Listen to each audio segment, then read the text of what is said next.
In just 118 seconds, Jasmine Crockett turned a live congressional hearing into the most explosive political moment of the year. Before 42 million viewers, Donald Trump accused her of running a toxic office, but her reply cracked open a secret the White House had buried for years. Tapers hit the desk, names tied to Jeffrey Epstein echoed through the marble chamber, and you could see the color drain from Trump's face. The air in the room went ice cold as America realized this wasn't about office politics anymore. It was about power, predators, and the lies that protect them. What truth did Jasmine unleash that left the most powerful man in the country completely frozen? Stay with us. This is a story worth every second of your time. The U.S. Capitol hearing room was dressed like a stage for a play no one wanted to admit was scripted. Stark, white blue lights glared down from the high ceiling, bleaching every shadow from the faces below. The air sat at a steady 65 degrees Fahrenheit, crisp enough to raise goosebumps on exposed skin, and carried the mingled scents of freshly printed paper, burnt coffee from the staff table, and something heavier: the unspoken weight of what was about to happen. Every creak of a chair, every click of a camera lens seemed to ricochet off the marble walls and settle in the lungs of everyone present. This was not just another hearing, it was a public reckoning, and the audience could feel it before a word was spoken. Jasmine Crockett walked in first, 20 minutes ahead of schedule, her stride unhurried but deliberate, the kind that told you she had nothing to hide, and maybe something to show. Jasmine Crockett walked in first, 20 minutes ahead of schedule, her stride unhurried but deliberate, the kind that told you she had nothing to hide, and maybe something to show. The cameras panned to catch her face, calm, almost serene, but with a focus in her eyes that felt like a warning. She placed her leather-bound folder on the table, the microphones catching the soft thud, and began arranging her papers in precise order. It was during one of these subtle movements that the audience, and the cameras, caught it, the corner of a crimson envelope, barely visible, peeking out from the side of her folder. It was sealed, and the wax glistened faintly under the overhead lights. No one knew what it held, but the sight of it was enough to make even the background chatter falter for a second. Then the double doors opened, and the atmosphere shifted. Donald Trump's entourage entered like a slow-moving parade. Kellyanne Conway was the first through, all calculated smiles and raised brows, followed closely by Charlie Kirk, adjusting his cufflinks like a man walking into a poker game he thought he could win. And then came Trump himself, chin-high, lips pressed thin, his gaze sweeping the room as if measuring it for ownership. The photographers surged forward, their flashes igniting against the polished surfaces, while murmurs rippled through the chamber.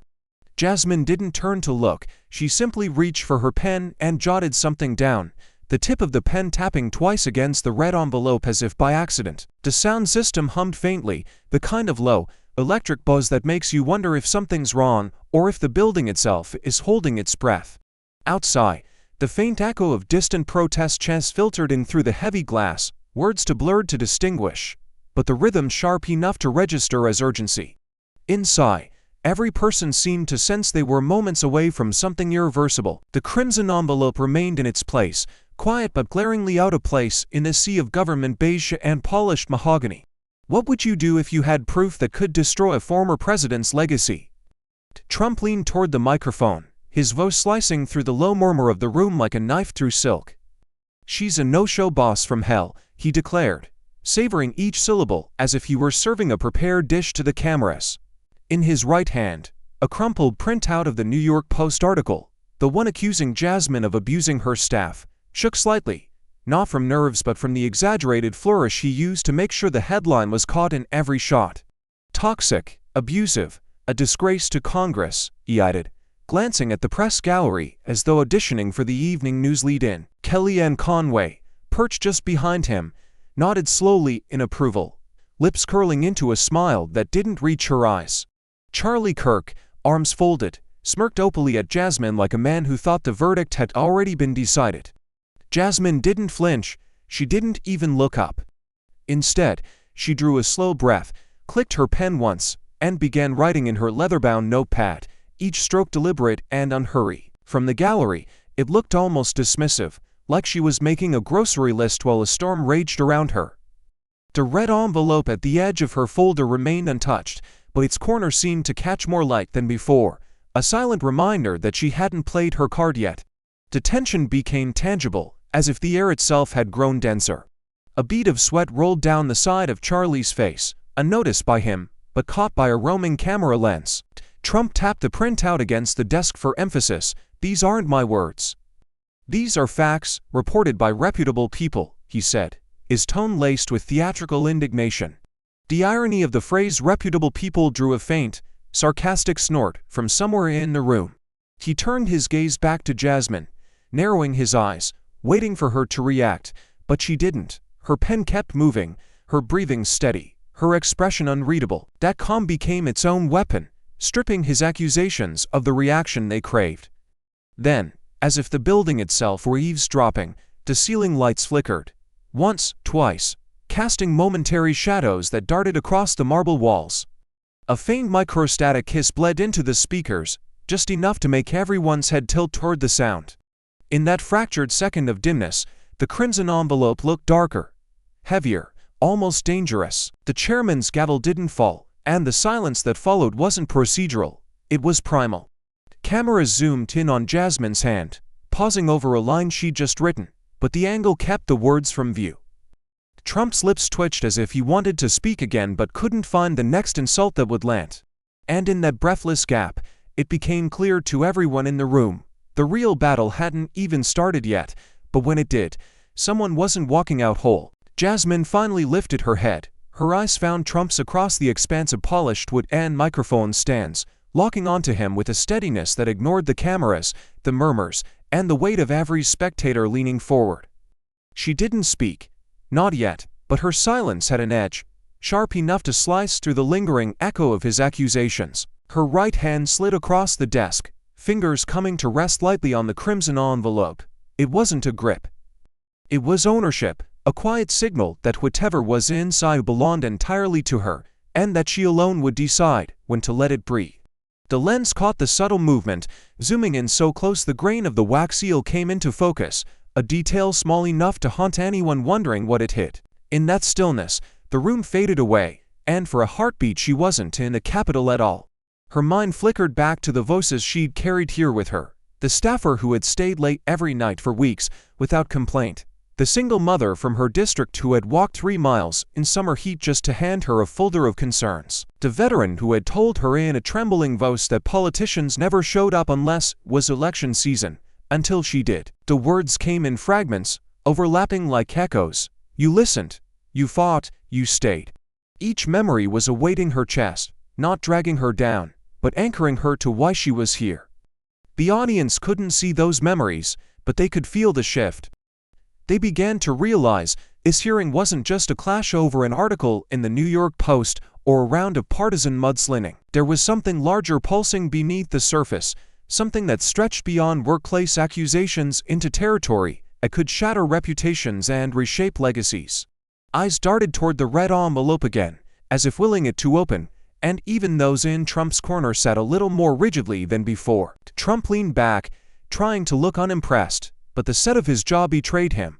Kellyanne's smile faltered for half a second before snapping back into place. Charlie's smirk thinned. A subtle, oppressive pressure had entered the space, the kind that made people instinctively lower their voices, as if not to disturb the inevitability building before them. Jasmine didn't move her hand from the envelope. She didn't need to. That simple contact had become a promise, to her allies, to her critics, and to every eye watching from home, that when she opened it, the air in the room would change forever. She wasn't here to outlast the hearing or to parry cheap shots for political survival. She was here to detonate the truth, no matter who was standing when the dust cleared.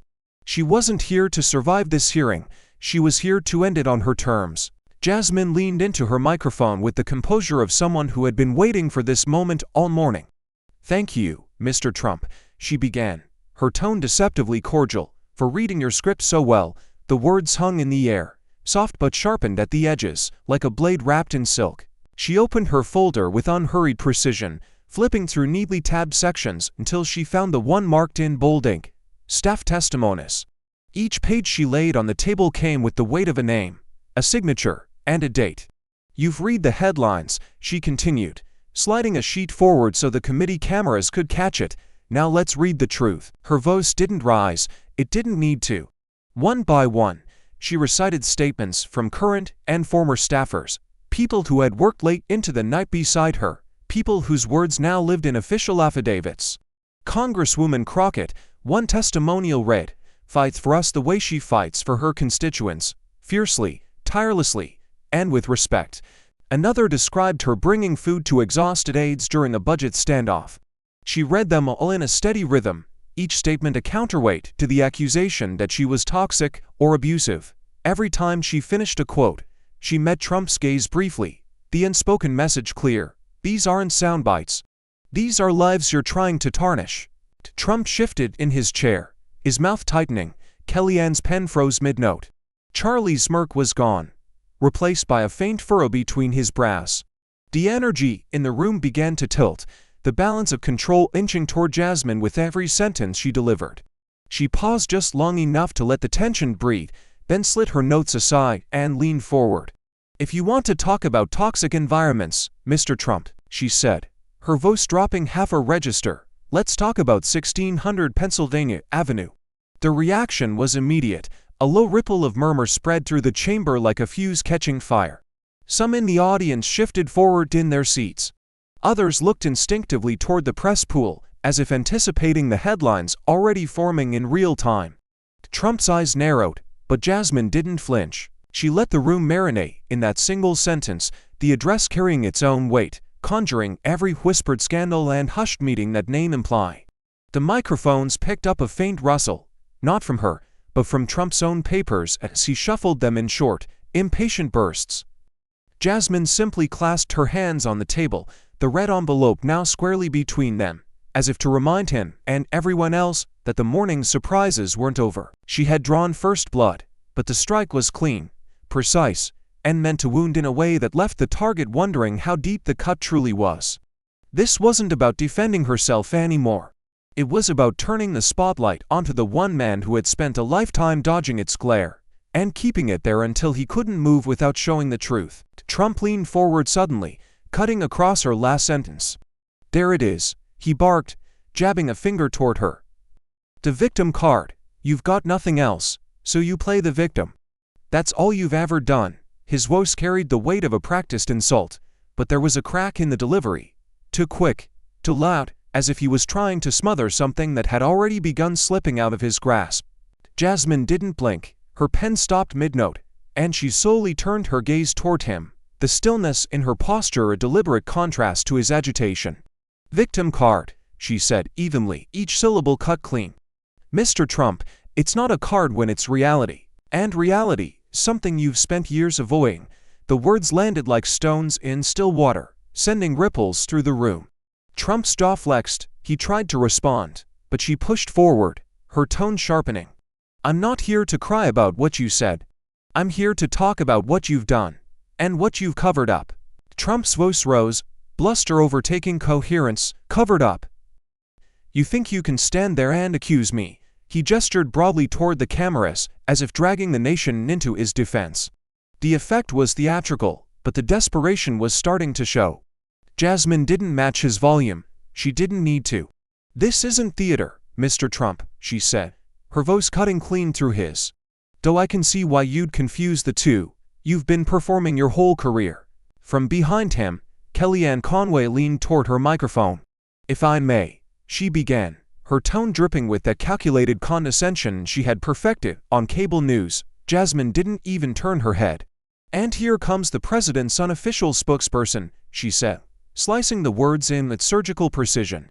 A few muffled chuckles broke from the gallery, but the look Jasmine gave Kellyanne made clear this was no joke. The air thickened, heavy with the post-Shan toll of dominance. Trump tried again to regain ground, launching into a litany of what he called failed leadership under Jasmine's watch. She listened for exactly 7 seconds before leaning forward, her hands clasped, eyes unblinking. "You can keep swinging at the straw man you've built, or you can face the flesh and blood truth sitting in front of you," she said, each word paced like the slow turning of a lock. The chairman's gavel came down hard. "Order," he called out, the sound cracking through the tension like a gunshot.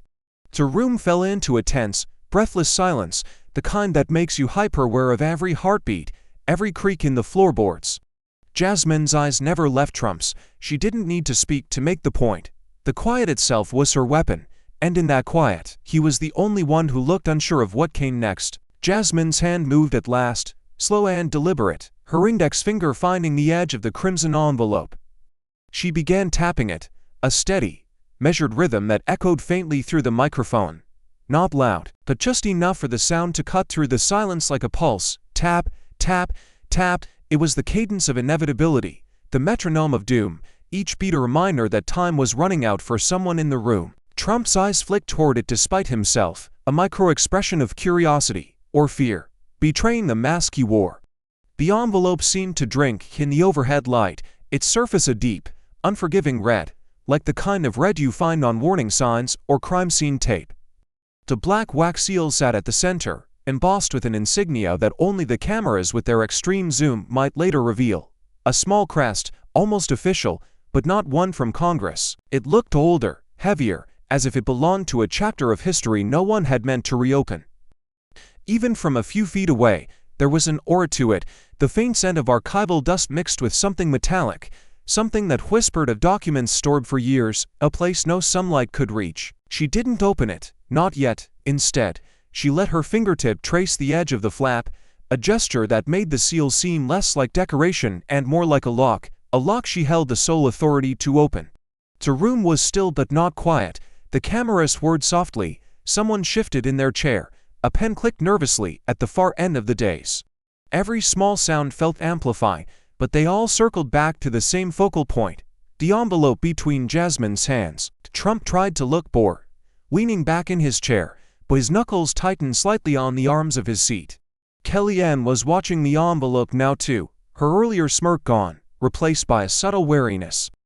Even Charlie Kirk had stopped scribbling notes, his gaze locked on that deep, red paper, as though trying to imagine what words inside could make a man like Trump hesitate. Jasmine tapped it one more time, then stilled her hand, letting the quiet expand until it became oppressive. Her eyes swept the room, pausing on each face. Allies, enemies, undecided witnesses, before returning to Trump. "You see," she said softly, the microphone catching every syllable, "this isn't just paper. It's a key." She leaned forward, her tone sharpening, her gaze never breaking from his, "and once I turn it." Her hand pressed flat on the envelope, sealing the moment in the minds of everyone watching, both in the chamber and across the country. "The door can't be closed." Jasmine's fingers tightened slightly, and the room seemed to contract around her. Without looking away from Trump, she slid her thumb under the flap of the crimson envelope. The black wax seal gave a brittle snap, a sound far too loud for something so small. It was the kind of sound that made people instinctively lean forward, the kind that hinted at something irreversible. She pulled the flap back in slow motion, the paper crackling like dry leaves underfoot. Every camera in the chamber zoomed in at once, lenses narrowing on her hands, capturing the precise moment the contents would cease to be a secret. She drew out the document, a single sheet folded in thirds, the edges yellowed just enough to betray that it hadn't been printed yesterday.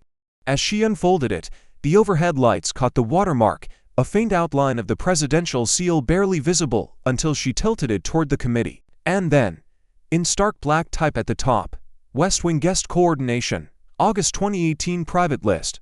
The word seemed to hang in the air, heavy and unavoidable. A ripple of gasps moved through the room, starting in the press gallery, then spreading to the committee members themselves. Even the chairman's hand paused above the gavel, as if he wasn't sure whether to restore order or let the moment burn. Jasmine let the page rest in her hands for a beat longer, her eyes scanning it like she was reacquainting herself with an old, unpleasant truth. Trump shifted in his chair, the leather creaking under him. Kellyanne's expression froze mid-blink. Charlie Kirk leaned forward just slightly, as if distance might somehow help him read what was on the page. The air was taut, every breath in the chamber slower than the last. She raised her head and spoke into the microphone, her tone calm, but carrying a weight that seemed to vibrate through the walls. "Since we're talking about toxicity," she said, placing deliberate emphasis on the word, "let's start here." Her free hand tapped the header once, making the page tremble audibly against the wood. The silence after her words wasn't just quiet, it was loaded, thick with the awareness that this was no longer about accusations in a tabloid article. The paper in her hand wasn't gossip, it was record. It was time-stamped. And it had the kind of specificity that could topple narratives carefully built over years.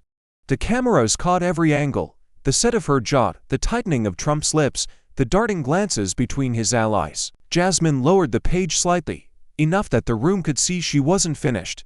Her eyes locked on Trump's, her voice steady but edged with something sharper than anger. "You wanted to discuss my office, Mr. Trump," she said, the faintest trace of a smile at the corner of her mouth. "I think we should discuss yours." Jasmine let the paper hover in her hands for a moment longer, as if giving the room a final chance to brace itself. Then her voice, calm but cutting, sliced through the tension. "Entry. Jeffrey Epstein, West Wing private entrance. No press access permitted." The words fell like lead on the chamber floor. A sharp intake of breath rippled across the audience.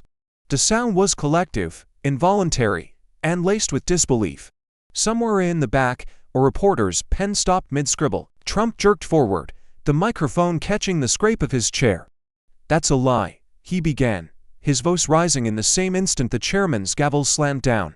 "Mr. Trump," the chairman warned, his tone firm, "you will allow the witness to finish." The echo of the gavel still hung in the air as Jasmine's gaze remained locked on him, her posture unshaken, her voice steady. She leaned slightly closer to the mic, lowering her tone in a way that forced the room to lean in. "You protected predators while preaching law and order," she said, every syllable deliberate. The pause after predators was razor-thin but enough to make the word linger in the air like a stain. Trump's mouth opened again, but nothing came out this time, his jaw clenched, his eyes darting briefly to Kellyanne before returning to Jasmine. No one in the hearing room moved, even the soft hum of the air vents seemed to fade. A single cough from somewhere in the gallery was the only sound, quickly swallowed by the thick, suffocating stillness.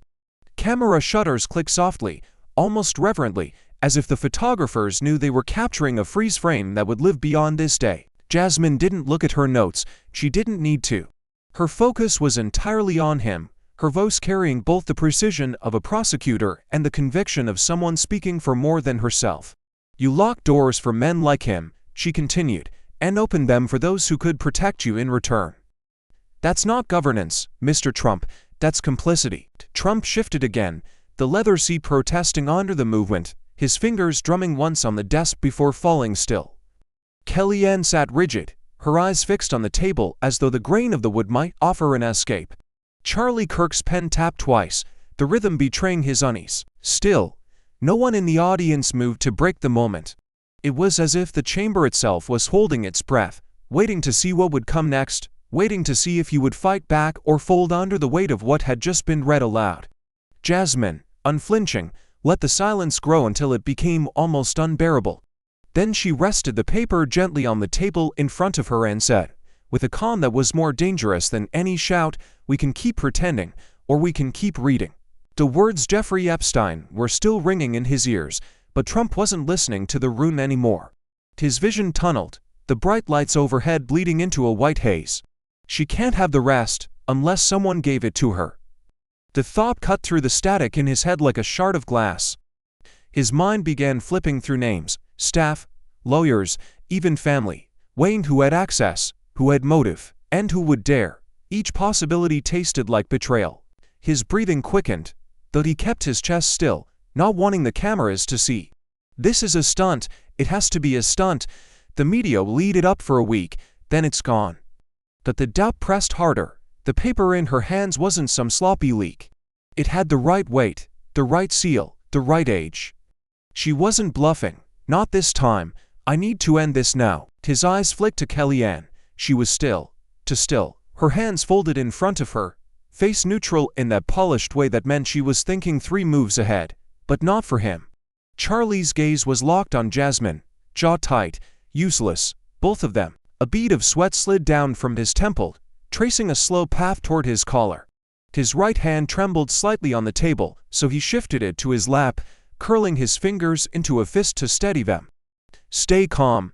Keep control. She's a Democrat with an agenda. Hit that. Hammer it. Make it about her." Yet every time he rehearsed the lines in his head, he saw that red envelope in her grip, and the rehearsed words shriveled.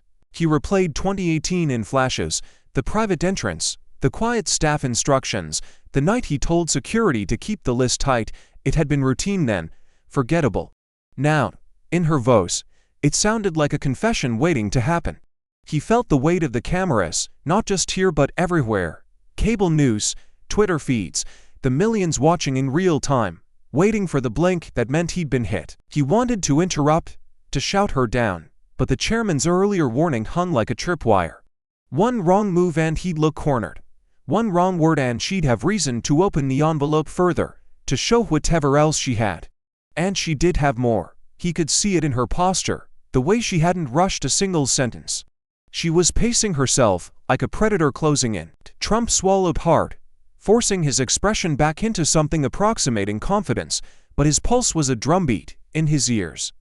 Just get through this hour, control the narrative later. But as Jasmine's eyes stayed locked on him, unblinking, a truth he didn't want to admit settled in his chest like a stone. She wasn't done, not even close. Jasmine leaned forward, her voice calm, but carrying a scalpel's precision. Mr. Trump, on August 11, 2018, who approved the private entrance clearance for Jeffrey Epstein. No preamble, no politeness, just a direct strike. Trump blinked once, twice, and leaned back in his chair. I don't recall, he said flatly, the tone rehearsed.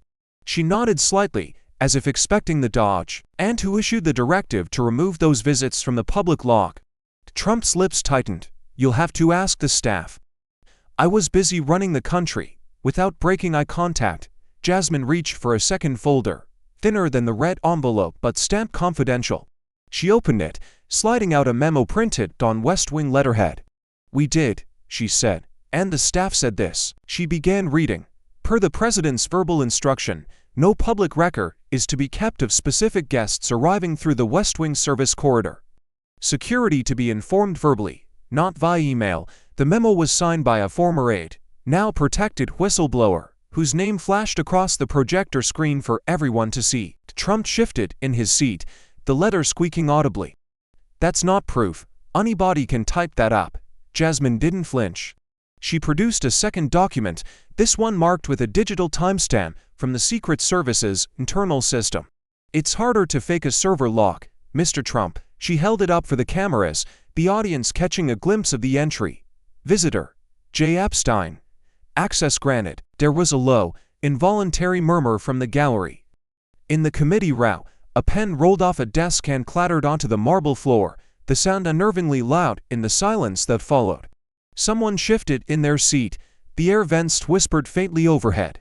The pause was microscopic but electric, the kind of moment where every person in the room feels the tilt of momentum. Jasmine's questions kept coming, each one a tripwire. Who else used the service corridor that week? Why were those directives never documented through official channels? And who decided Epstein's presence was too sensitive for the press to see? Every time he deflected, she had another page ready, another corroboration from a second source, tightening the circle around him with every answer he didn't give. By now, Trump's replies had grown shorter, clipped. He glanced at Kellyanne, then at the chairman, as if looking for an opening to reset the room. None came. Jasmine sat back for a moment, hands folded loosely over the stack of evidence she'd just dismantled him with. The tension was no longer just between them. It had spread to the committee, to the audience, even to the press who were now leaning forward in their seats, sensing the blood in the water. Water. Her next question was almost gentle, but the steel was still there. Mr. Trump, is there anything in those visitor logs you want to explain to the American people before I read the rest aloud? Kellyanne finally broke the silence, leaning toward her microphone with that careful blend of condescension and control honed from years on television. This, she said smoothly, gesturing to the memo on the projector, is what we in the White House called routine guest management. There are dozens of instances just like this. It's standard practice to ensure smooth operations. Her tone was deliberate, aimed less at Jasmine and more at the viewing audience at home, a reassurance designed to sand down the edges what had just been revealed. She even managed a small smile, as if she'd just explained away a scheduling conflict, not a shadow entry for one of the most infamous names in America. Jasmine didn't even bother to look up at the screen. She slid a manila folder across the table, opened it, and withdrew a single page with the ease of someone who had been waiting for this exact spin. If it's so routine, Ms. Conway, she said, her voice precise and flat. Why does this standard practice come with timestamped emails marked "Do not forward" and sent only to a hand-picked circle of 4 people?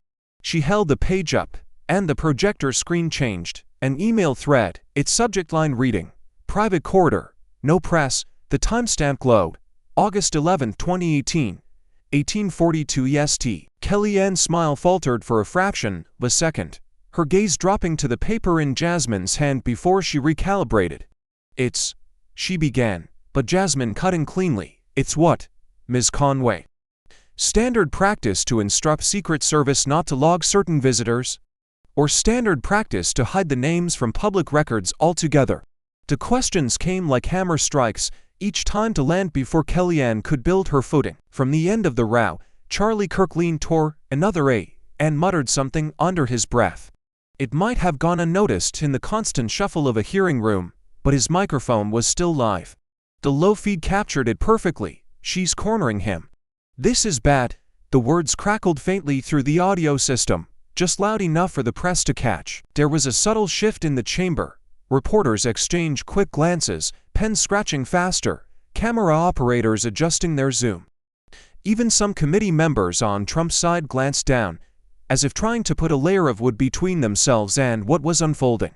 The tide wasn't just turning, it was pulling his allies toward open water. Jasmine turned her gaze from Kellyanne to Trump, the emails still in her hand, the timestamp burning like a brand on the screen behind her. She spoke not to him, but to the entire room, her voice low and steady.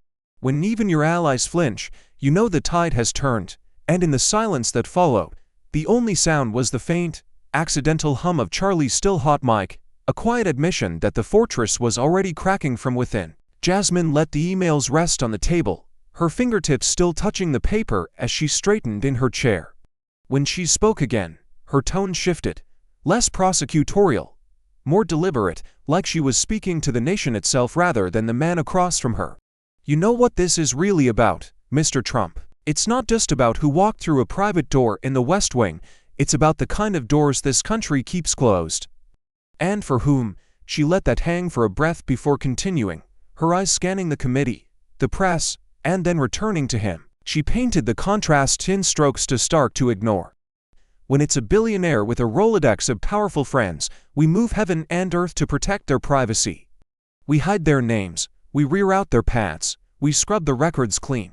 But when it's a black mother in my district who can't pay her rent because the jobs never came back, or a veteran of color denied care because the system lost his paperwork, those same doors slam shut in their faces. No secret corridors, no whispered instructions to make it easy for them, just silence." Her voice cracked slightly on the last word, not from weakness, but from the force of holding back anger. Trump's gaze stayed fixed on her, but his eyes flickered, the briefest tell, when she continued. "You call it protocol, I call it the playbook of privilege. You tell the American people you stand for law and order, but what you really mean is law for the powerless and orders for everyone else to keep their mouths shut when it's someone from your circle." The gallery was still, but the silence was charged, like the air before a lightning strike. She leaned in again, lowering her voice so it carried with a different weight. "I've buried constituents who never got the help they needed because someone in power decided their lives weren't worth the paperwork.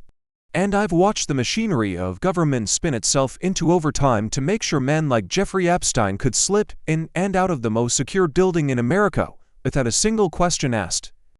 That's not oversight, that's complicity. And complicity is a choice." There was movement in the back of the room, a shuffle of shoes, a chair creaking, but no one dared speak. Jasmine's gaze swept the entire room, then locked back on Trump. "The real divide in this country isn't between left and right. It's between those who get protection when they do wrong, and those who get punishment when they've done nothing at all." Her hand closed over the emails, gathering them into a neat stack, her eyes never breaking from his. "The question isn't what you hid, Mr. Trump," she said, her voice sharp as a gavel strike. "It's who paid the price for your silence." Trump's composure cracked, the mask slipping just enough for the cameras to catch. He leaned into his microphone, voice booming with the force of a man used to dominating the room. "This is all theater. You're weaponizing lies for your own fame, Congresswoman," he barked, his finger jabbing the air between them like he was trying to pierce her across the table. You're not here for justice, you're here for headlines, the cameras, the clicks, the attention. That's what you live for." His words came fast, heated, almost tripping over each other, as though if he slowed down, the silence might swallow him whole. Jasmine didn't blink.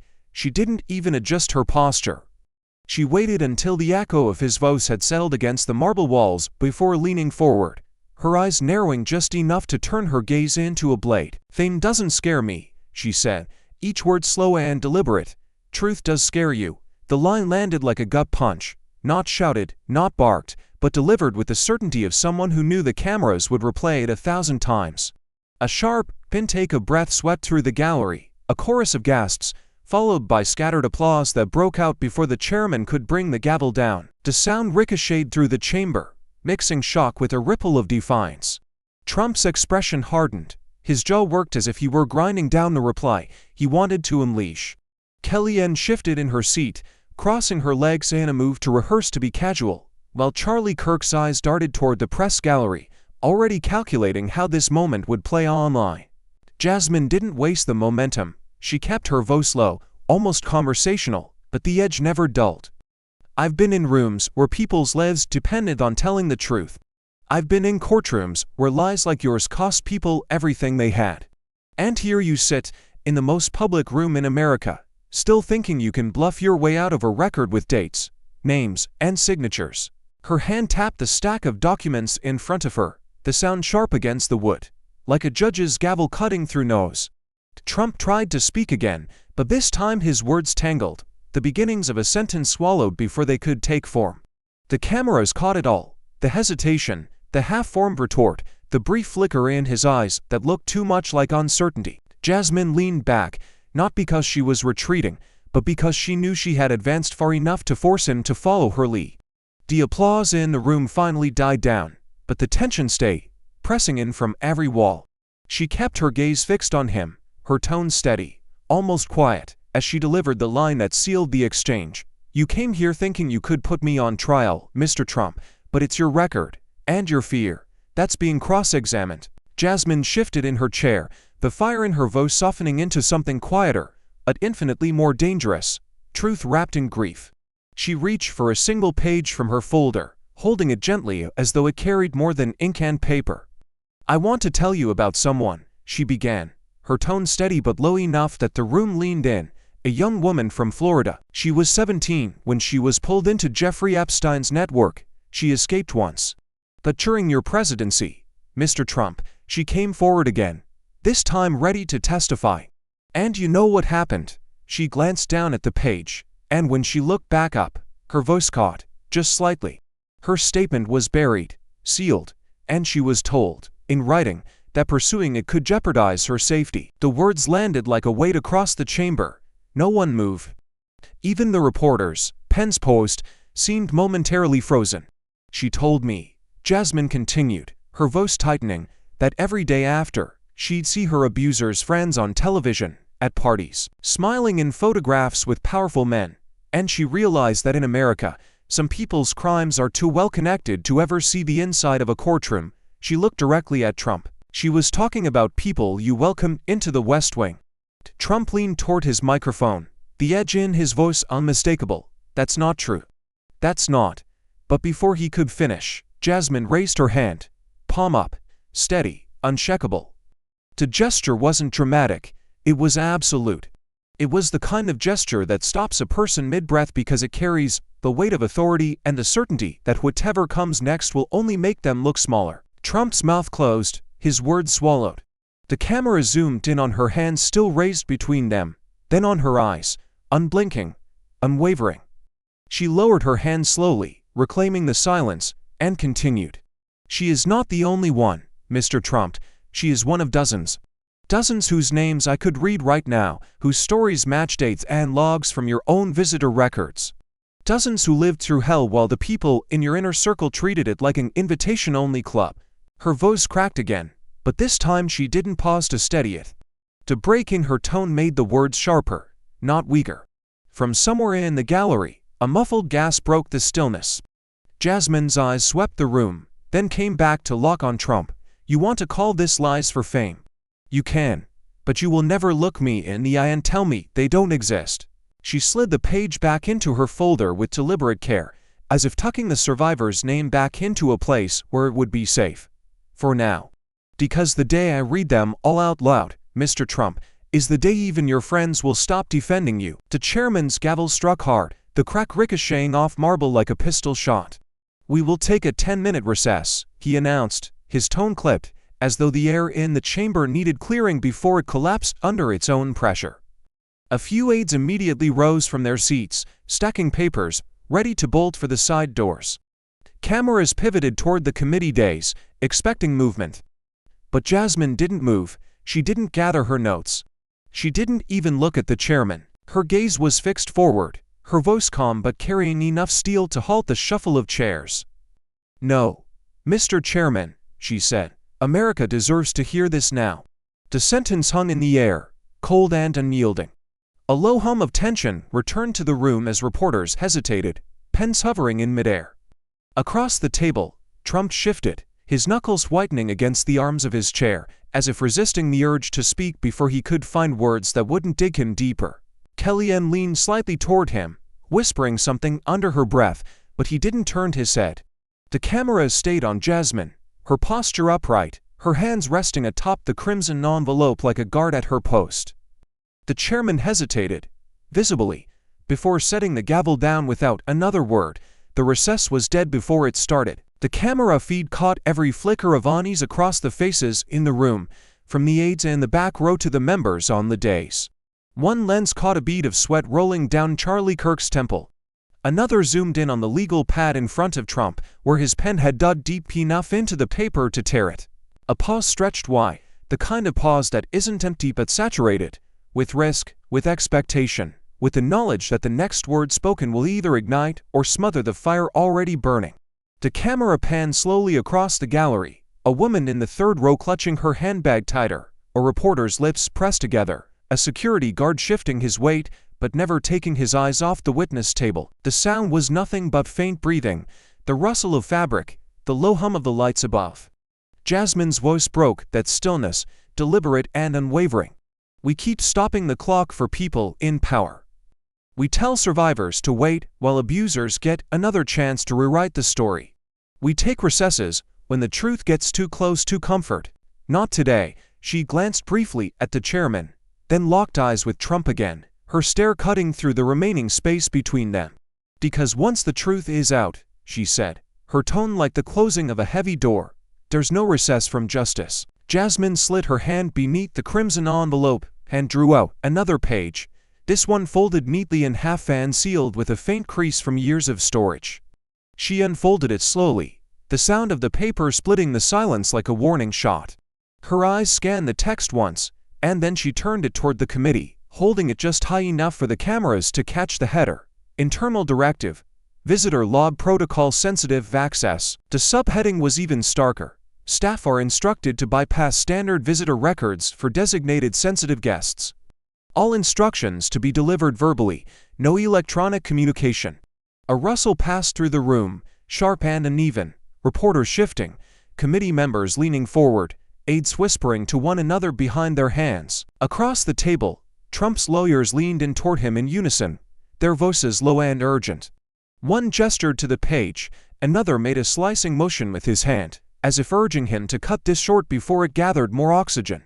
Trump didn't look at them, his gaze was fixed on Jasmine, and though his expression was still set in stone, the flicker in his eyes betrayed calculation.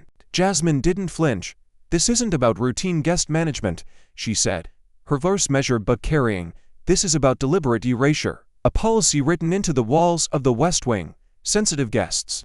No records, no trail." She placed the page flat on the table, tapping once at the paragraph marked in red pen. "When a government is instructed to look the other way, that's not security, that's secrecy." The audience murmur swelled, a low end growing thrum that rippled up the gallery and pressed against the air like static before a storm. The chairman rapped his gavel once, but it barely registered. The noise had already seeped into every corner of the chamber. From somewhere in the back, a voice whispered, "Did she just say no trail?" And the words seemed to hang in the air, heavier for their simplicity. One of the lawyers slid a folded note toward Trump, who glanced down without moving his hands. His jaw worked slowly, as though grinding the words into dust before they could escape. Kellyanne kept her eyes locked on the document, her lips tightening in a way that looked like she was holding back more than a comment. Charlie Kirk sat motionless, his pen frozen above his note-pad. Jasmine waited, letting the sound of the murmurs crest and settle just enough to draw the focus back to her. She touched the edge of the page with one finger, almost delicately, but her gaze was fixed on Trump. The American people have been told for years that transparency is the cornerstone of democracy, she said. What they weren't told is how often that cornerstone is buried under concrete, poured by the very people who swore to protect it. Her voice dropped to a near whisper, but it carried like a verdict. And now that concrete is starting to crack. Trump snapped first, "You're twisting everything. You think you can sit there and smear me with half-truths and lies. You've been doing this since the day you got here." His voice boomed, shoving the words into every corner of the chamber. Jasmine didn't wait for him to finish. She leaned forward, both palms on the table, her voice cutting through his like glass through fabric.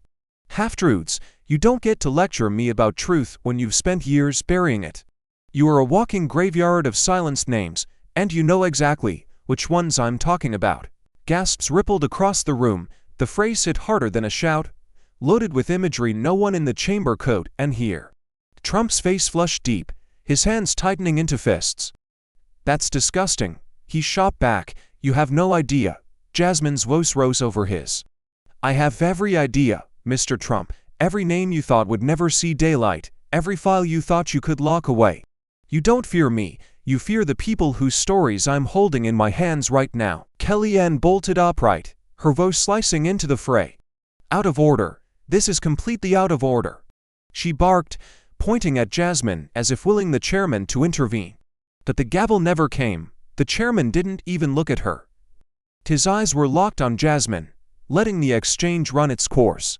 The tension in the room was combustible. The gallery was silent except for the scratch of a single pen, someone desperate to capture every word before it disappeared into memory. Trump leaned forward so far his tie brushed the microphone. "You've made a career off lies, and now you're trying to use me to prop yourself up." Jasmine fired back without missing a beat, her voice strong enough to ride over his volume. "I don't need you to stand. I stand on the truth, and that's something you've never had the backbone to do." Trump's mouth opened to launch another volley, but Jasmine didn't give him the space. "You built walls to keep the press out, to keep the truth out. But every wall you build is nothing but a headstone for the people you tried to erase." The phrase landed like the final strike in a fight where both fighters knew who'd already won. The silence that followed wasn't empty. It was thick, pulsing with the unspoken acknowledgement that the hearing had tipped. The momentum, the narrative, the control, it was hers now. Trump leaned back slowly, eyes locked on her, his jaw tight but his voice gone. Jasmine kept her gaze fixed, letting the quiet do what her words had already begun. She didn't need to move for the message to be clear. The fight wasn't over, but he was already bleeding ground. Jasmine let the shouting subside, until the only sound left was the faint hum of the overhead lights. She reached down to the document in front of her, flipping to the very last line. Her eyes scanned it once, then twice, as if to be absolutely certain she wanted to commit the words to the air. When she spoke, she did it without hurry, her tone precise enough for every syllable to carry into the farthest corners of the chamber. "Closing note," she read, "all queries to be directed to the president personally." It landed like the crack of a rifle in an empty canyon. The room stopped breathing, even the restless shuffle of reporters stilled. Tens hovered in midair, cameras locked into their zooms, no one daring to shift and break the spell. The implication was too clean, too devastating, a direct order that put the weight of secrecy not on subordinates, not on procedure, but squarely on the shoulders of the man sitting across from her. Trump's expression didn't move, but something in his posture gave way. A minute slumped in the shoulders, the faintest twitch at the corner of his mouth. Kellyanne's gaze shot to him, searching for a cue. Charlie Kirk sat frozen, eyes flicking between the document on the screen and Trump's face like he was trying to reconcile two realities at once. From the back of the room came the sound of a single chair creaking under a shifted weight, and then nothing. Jasmine lowered the page, her gaze locked on Trump as if she'd just connected the last piece of a puzzle she'd been building for years. So every question about these sensitive guests, every request for accountability, every attempt to keep a record, all of it ended up right here. She tapped the table between them, the dull thud of her knuckle against the wood punctuating each word. You didn't just allow the secrecy, Mr. Trump, you claimed ownership of it. A whisper rippled through the gallery, the kind of sound that travels fast without needing volume. One reporter's voice, barely audible, broke through the silence. That's unprecedented. The chairman didn't gavel, he didn't need to. No one was talking loud enough to require order. It was the kind of quiet that meant the weight of the evidence was speaking louder than any outburst could. Jasmine didn't let the moment dissipate. She leaned in, her voice dropping until it was almost intimate, forcing the microphones to catch every word. So tell us, Mr. Trump, how many more secrets die in those walls? She didn't blink as she said it, didn't soften the edge. The question hung there, sharp as glass, impossible to pick up without drawing blood. And from the stillness of the room, it was clear. Everyone knew they'd just heard the line that would play on loop long after this day was over. Trump didn't say a word. He sat rigid, the right half of his face swallowed in shadow as the overhead lights cut unevenly across the chamber. Every few seconds, a camera flash tore through the darkness, illuminating his profile for a split moment before plunging it back into that heavy, cinematic gloom. The air around him seemed thicker now, the kind that clings to your skin and makes every breath deliberate. His hands rested on the table, but the knuckles were pale, straining against the wood like they might leave an imprint. Across from him, Jasmine exhaled slowly, the kind of breath you take not to calm down, but to anchor yourself before the next move. She didn't turn to the press, didn't glance at her notes, didn't break to acknowledge the ripple of tension still skimming across the room. Her eyes were locked on him, steady and unblinking, like she was holding him in place with her gaze alone. The evidence lay between them, not scattered, but arranged, deliberate, undeniable, a barrier he couldn't cross without cutting himself on every word she'd spoken. A murmur passed through the gallery, low and indistinct, the kind of sound people make when they're afraid of being caught talking but can't help themselves. Somewhere behind the committee, a pen tapped nervously against a folder. The chairman's gavel remained still. This wasn't a moment he was willing to interrupt. The chamber felt less like a hearing room now and more like a vault, sealed, airless, with two people sitting across from each other who both knew only one of them would leave with control of the story.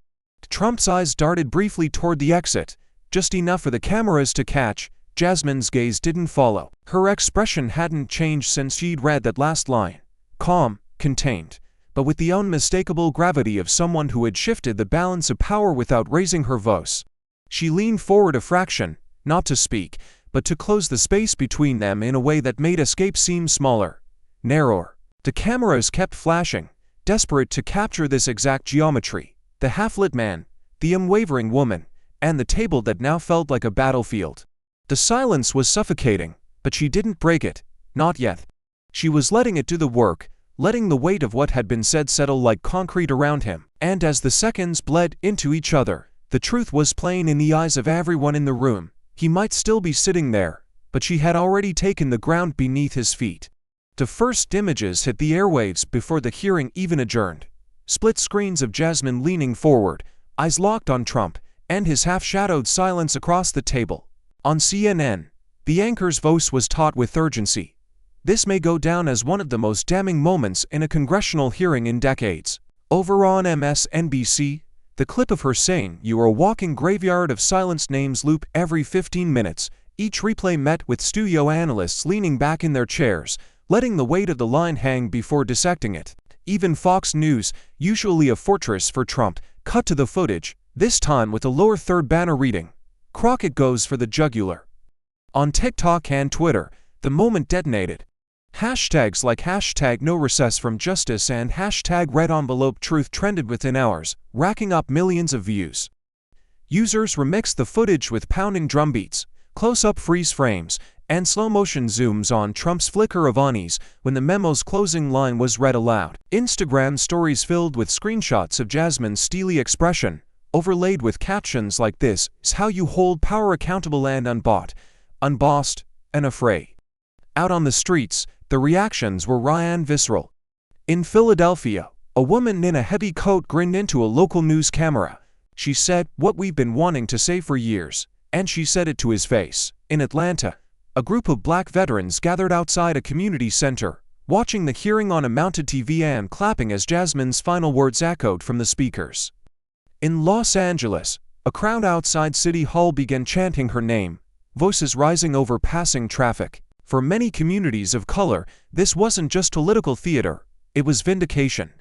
Leaders from grassroots organizations released statements within hours, praising Jasmine for standing where so many have been silenced and reminding America that truth is not negotiable. Pastors wove her words into Sunday sermons.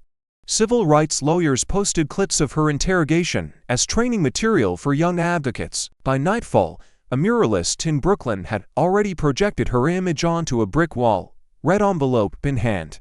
The phrase "No recess from justice" scrawled in bold letters underneath. The picture spread online like wildfire, and in living rooms, barbershops, and coffee counters across the country, the conversation had shifted. People weren't asking whether she had gone too far. They were asking why no one had gone that far before. Jasmine rose from her seat slowly, her hands resting on the table for just a moment before she stepped toward the microphone. The room was still, the kind of stillness that feels alive, as if even the walls were listening. Her voice came steady, but deep with resonance, each word chosen like a stone placed in a foundation. "To fight for justice is never quiet," she said, her eyes sweeping the committee, the gallery, the lenses feeding out to millions watching at home. "And it's never over." She didn't look down at her notes. "We cannot call ourselves a democracy if truth is something we ration, if transparency is a privilege instead of a promise. They will tell you that some secrets must stay buried for your own good. But remember who benefits when the burial is done." Her tone sharpened, not with anger, but with certainty. "Every citizen has a right to know who walks the halls of power, and why. Every voter has the right to see the paper trail before it disappears into smoke." Her gaze locked on the cameras, as if she were speaking directly into the living rooms of the nation. "So demand it, demand the laws, demand the memos, demand the truth in full daylight. Don't wait for another name to vanish before you ask why it's gone." Then she stepped back, letting the final line land like the closing of a heavy door. "They can redraw the lines of power, but we can redraw the meaning of it." She held the silence for a beat longer, her eyes unflinching, before the feed cut to black. On screen, a single question appeared in stark white letters. What truth still needs to be unsealed? The lesson from this moment is clear. Silence protects the powerful, but truth protects the people. Justice isn't won in one grand gesture. It's earned in every choice to speak when it's easier to stay quiet, to stand when it's safer to sit. We all hold pieces of the truth, and when we bring them into the light, we change not just the story, but the future. The question is, will we? In your own life, what truth have you been holding back? And what would happen if you chose to bring it into the open today? Thank you for watching until this moment and for standing with us on this journey for justice. Your support means everything. Like, subscribe, and turn on notifications so you never miss what's next. And we'd love to hear your thoughts. Leave a comment below and let us know what moved you most in this story. Together, our voices make a difference.